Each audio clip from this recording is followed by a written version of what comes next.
사도신경 하시면서 우리의 신앙을 고백하겠습니다. 전능하사 천지를 만드신 하나님 아버지를 내가 믿사오며 그 외아들 우리 주 예수 그리스도를 믿사오니 이는 성령으로 잉태하사 동정녀 마리아에게 나시고 본디오 빌라도에게 고난을 받으사 십자가에 못 박혀 죽으시고 장사한 지 사흘 만에 죽은 자 가운데서 다시 살아나시며 하늘에 오르사 전능하신 하나님 우편에 앉아 계시다가 저리로서 산 자와 죽은 자를 심판하러 오시리라. 성령을 믿사오며 거룩한 공예와 성도가 서로 교통하는 것과 죄를 사하여 주시는 것과 몸이 다시 사는 것과 영원히 사는 것을 믿사옵나이다. 아멘. 우리 다 함께 찬송가 321장, 통합찬송가 351장 부르시겠습니다. 찬송가 321장, 통합찬송가 351장입니다. 날 대속하신 예수께 내 생명 모두 드리니 늘 진실하게 하소서. 내 구주 예수여, 나 구주 위에 살리라. 내 기쁨 한량 없으리. 내 갈 길 인도하소서. 내 구주 예수여, 날 구원하신 예수를 일평생 의지하오니 날 영접하여 주소서. 내 구주 예수여, 나 구주 위에 살리라. 내 기쁨 한량 없으니 내 갈 길 인도하소서. 내 구주 예수여, 주 십자가에 달리사 날 자유하게 했으니 내 몸과 마음을 주 위에 다쓰게 하소서. 나 구주 위에 살리라. 내 기쁨 한량 없으리. 내 갈 길 인도하소서. 내 구주 예수여. 아멘. 오늘 우리에게 주시는 하나님의 말씀은 창세기 7장 1절에서 12절까지의 말씀입니다. 창세기서 7장 1절에서 12절까지의 말씀입니다. 우리 한 절씩 교독하시겠습니다. 여호와께서 노아에게 이르시되 너와 내 온 집은 방주로 들어가라. 이 세대에서 내가 내 앞에 의로움을 내가 보았음이라.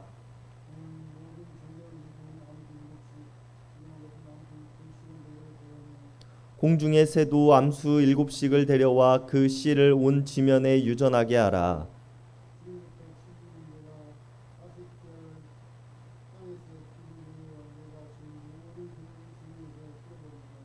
노아가 여호와께서 자기에게 명령하신 대로 다 준행하였더라. 노아는 아들들과 아내와 며느리와 함께 홍수를 피하여 방주에 들어갔고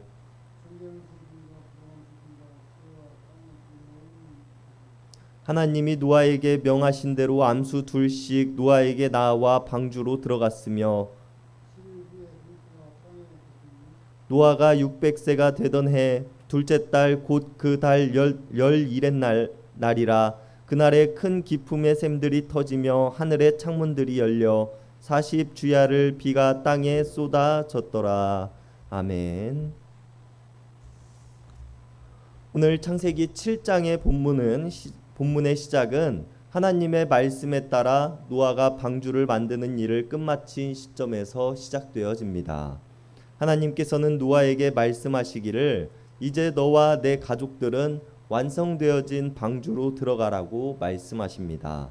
덧붙여 말씀하시기를 이 세대에서 내가 내 앞에서 지킨 의로움을 내가 보았다라고 말씀하십니다. 이전의 본문에서도 말씀드렸듯이 노아가 방주를 탄 것은 하나님의 은혜로 된 것입니다. 노아가 의롭거나 하나님 앞에서 살아가기 위한 사람이었기 때문이 아닙니다. 그러나 이렇게 말씀하고 계시는 하나님의 의도는 홍수 이후 새로운 세상에서 살아갈 사람이 하나님의 뜻을 알고 하나님을 경외하며 하나님 앞에서 살아가는 사람이기를 원하셨기 때문입니다.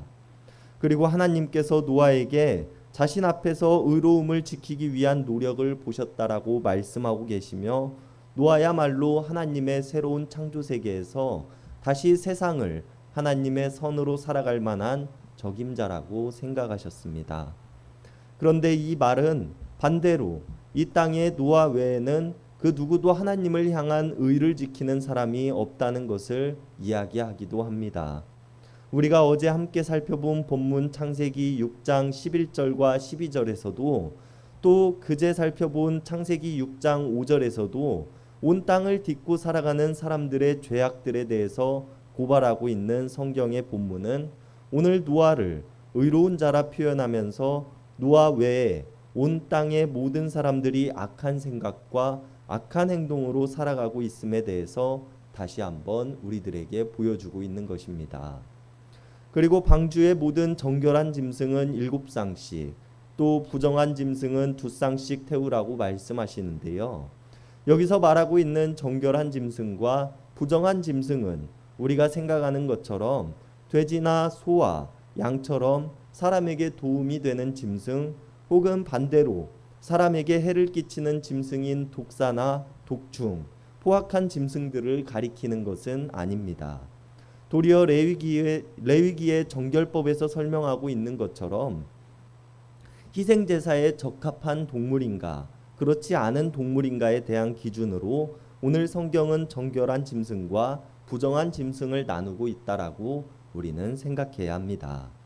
그런데 한 가지 의문이 드는 것은 어제 우리가 함께 살펴본 본문 창세기 6장 19절은 말하기를 모든 생물들을 암수 한 쌍씩이라고 기록하고 있는 반면 오늘은 정결한 짐승 7쌍, 부정한 짐승 2쌍씩을 태우라고 기록하고 있다는 점입니다. 이것에 대한 전통적인 해석은 앞서 6장에서 이야기하고 있는 한 쌍이라는 개념은 각각의 종이 다시 재생되거나 복원되어지기 위한 최소한의 단위를 말씀하신 것이라고 해석하고 있으며 7장에서 이야기하고 있는 정결한 짐승 7쌍과 부정한 짐승 2쌍은 홍수 이후 희생제사에 필요한 동물과 9장 2절과 3절에서의 말씀처럼 살아있는 짐승을 먹으라고 허락하신 하나님께서 사람이 먹을 수 있는 짐승의 숫자를 포함시켰기 때문에 이러한 숫자가 되었다고 해석하고 있습니다. 이와 마찬가지로 3절에서 이야기하고 있는 공중의 새의 모든 7쌍 또한 이러한 의미에서 한 쌍이 아닌 7쌍이라고 말하고 있다는 것입니다. 이제 모든 준비를 마치신 하나님께서는 노아에게 말씀하시기를 7일 후에 내가 40일 동안 밤낮으로 땅에 비를 내리게 할 것이며 내가 지은 모든 생물을 지면에서 쓸어버리겠노라고 말씀하십니다. 그리고 오늘 본문의 마지막은 기록하기를 40주야를 비가 땅에 쏟아졌다라고 기록하고 있습니다. 하나님의 말씀이 이루어진 것입니다. 그리고 여기서 40이라는 숫자는 우리가 주의 깊게 보아야 하는데요. 왜 10일도 아니고 20일도 아니고 30일도 아닌 40일이라는 숫자를 사용하였을까라고 우리는 질문을 해볼 수 있습니다. 대략 40일 정도 쉬지 않고 비가 내려야 온 지면이 물로 가득 찰 것이라고 생각을 해볼 수도 있겠지만, 성경이 이야기하고 있는 40이라는 숫자는 또 다른 의미를 가지고 있습니다. 성경은 오늘 본문 외에도 40이라는 숫자를 자주 사용하곤 했는데요.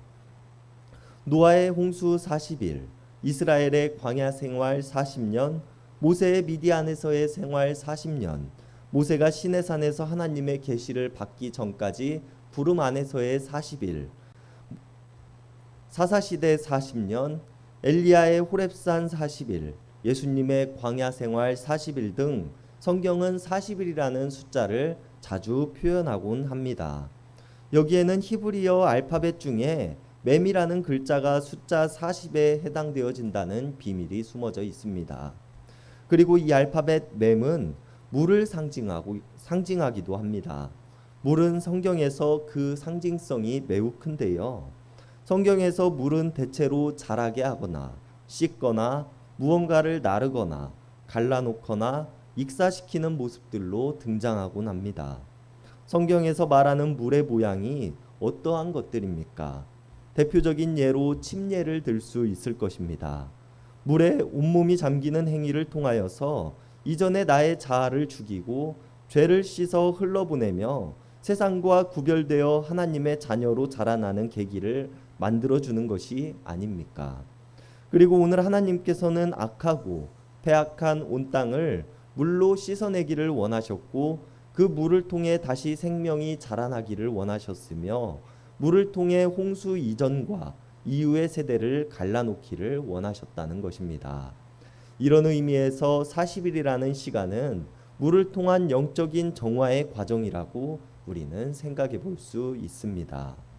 오늘 본문의 11절은 홍수가 나던 날 어떠한 일들이 일어났는가에 대해서 우리들에게 전하여 줍니다. 노아가 600세가 되던 해에 하늘의 창문이 열렸으며 깊은 샘들이 터졌다라고 기록하고 있습니다. 이 문장은 우리가 당시 고대를 살아가던 사람들의 사고를 이해해야 알 수 있는 문장입니다. 당시 고대의 사람들은 땅 아래의 물과 땅 위의 물과 하늘 위에 물이 있었다라고 생각을 했습니다. 이러한 사고는 창세기 시대뿐 아니라 바울의 시대에도 지배적인 사고였습니다. 바울 또한 3층천에 대한 개념에 대해서 이야기를 한 적이 있기 때문입니다. 그리고 오늘 본문은 하늘과 땅 아래에 있는 모든 물들이 쏟아지고 터져 나왔다라고 기록하고 있습니다. 이러한 기록으로 본다면 하나님의 말씀대로 온 땅을 뒤덮을 만큼 매서운 빗줄기가 하늘로부터 쏟아져 왔다라는 것을 우리가 알 수 있는 대목입니다.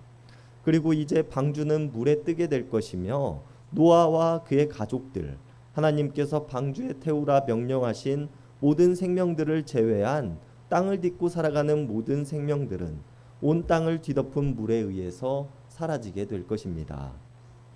여러분, 하나님의 홍수 사건은 물을 통해 악으로 가득 찬 온 땅을 씻어내시고 물을 통해 새로운 생명이 자라나게 하신 사건이며, 홍수 이전과 이후를 갈라놓으심으로 사람들이 더 이상 홍수 이전의 삶으로 돌아가지 않게끔 하시고자 한 사건입니다. 그리고 우리 그리스도인들은 세례를 통해 이전의 나의 삶을 죽이고 새로운 삶을 살아가기로 고백하였으며, 더 이상 이전의 삶으로 돌아가지 않겠노라고 고백한 사람들입니다. 그러나 홍수 이후에도 많은 사람들은 여전히 하나님 앞에서 살아가기를 원하지 않으며, 우리들은 하나님을 온전히 따르며 살아가지 못하고 있습니다. 이제 우리들에게 필요한 것은 우리에게 새로운 생명을 주신 하나님께 감사함으로 하나님과 동행하며 살아가는 삶의 모습일 것입니다. 우리가 오늘 말씀을 통하여서 여전히 이전의 모습을 추구하며 살아가고 있는 내 모습이라면, 우리를 새롭게 하셨으며 우리에게 새 생명을 주신 하나님께 감사함으로 하나님 앞에서 온전한 한 생명으로 살아갈 수 있는 우리들 모두가 될 수 있기를 바랍니다. 기도하시겠습니다. 여전히 우리의 삶에 새로운 창조의 역사를 보이시는 하나님, 감사를 드립니다. 하나님께서는 우리들의 옛 모습을 물로 씻어내시고 우리에게 새 생명을 주셨으며 이전과 지금의 삶을 갈라놓아 주셨습니다. 그러나 우리는 여전히 이전의 삶을 잊지 못하며 다시 돌아가고자 하는 모습으로 살아가고 있지는 않는지 돌아봅니다. 이런 우리들을 용서하여 주시옵소서. 우리가 하나님 앞에서 하나님과 동행하는 자의 모습으로 살아가게 하시고 이전 나의 삶은 죽었고 새 생명을 얻었다고 고백한 것처럼 우리의 삶이 새로운 삶의 모습이 되게 하여 주시옵소서. 우리의 삶을 통하여 이 땅에 하나님의 말씀이 선포되어지게 하시고 하나님의 능력과 인도하심이 전하여지는 삶이 되게 하여 주시옵소서. 언제나 우리를 새롭게 하시는 하나님을 내가 믿으며 우리를 구원하신 예수님의 이름 받들어 간절히 기도드렸습니다. 아멘. 이 시간 우리가 우리 개인을 위한 기도, 이웃을 위한 기도, 교회를 위한 기도, 세상을 위한 기도하는 시간 갖도록 하겠습니다.